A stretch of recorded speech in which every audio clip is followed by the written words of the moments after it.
When we think of power, we often imagine loud voices, strong weapons, and commanding presence. But sometimes power is silent. It sits with calm eyes and unwavering heart. This is the kind of power Maa Anasuya carried. Not the kind that demanded respect, but the kind that made even the gods to pause. Hari Om everyone, welcome to the second episode of the series Bharat Ki Nari. Maa Anasuya was the wife of Maharshi, one of the Saptarishis.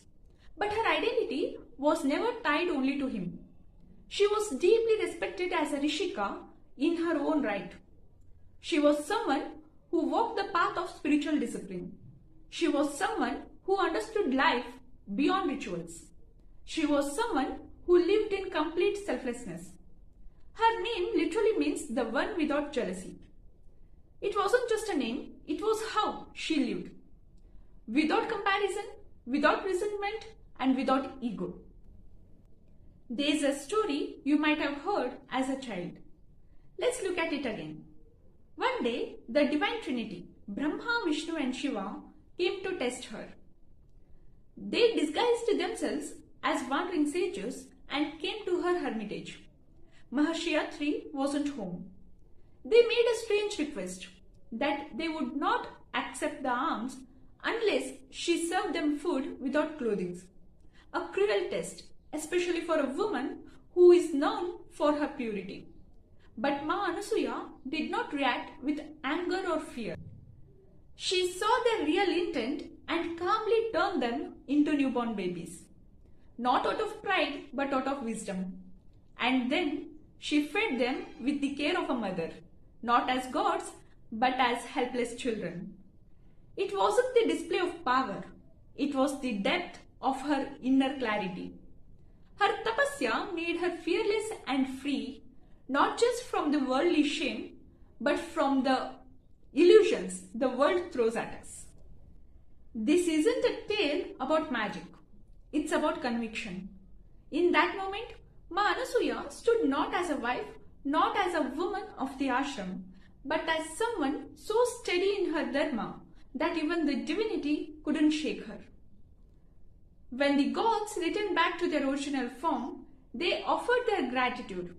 From that moment, she became the mother of a child who was a reflection of all three.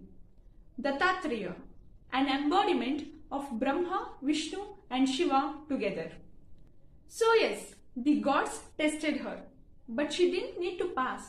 Instead, she taught them something. Maa Anasuya did not fight wars, nor did she sit on the throne, but her strength was no less. She lived in the forest quietly, not running from the world, but connecting deeply with it. She did not teach with lectures, but her life was the teaching. She was the living example of what dharma with purity looks like. In Bharat, from north to south, her name is still spoken with reverence. In southern part of Bharat, she is worshipped as a symbol of tapasya and motherhood, and many temples are dedicated to her and Dattatreya. She is not just a name in the footnotes. She is someone whose life shaped the understanding of what we see as Pativrata, not as submissive, but as resilient, wise, and awake. We often think that dharma is about rules. Maa Anasuya showed us that it is about clarity. We think strength comes from speaking loudly. Maa Anasuya showed us that it comes from being still and choosing wisely. In today's world, where comparisons eat away our peace, Maa Anasuya's life says, be rooted, be clear. Let your inner silence speak for you. She lived without jealousy, not because others had less, but because she lacked nothing inside. When we honor Maa Anasuya, we aren't just remembering a rishi's wife. We are remembering a woman who walked this land with such a stillness that even the cosmos had to stop and go.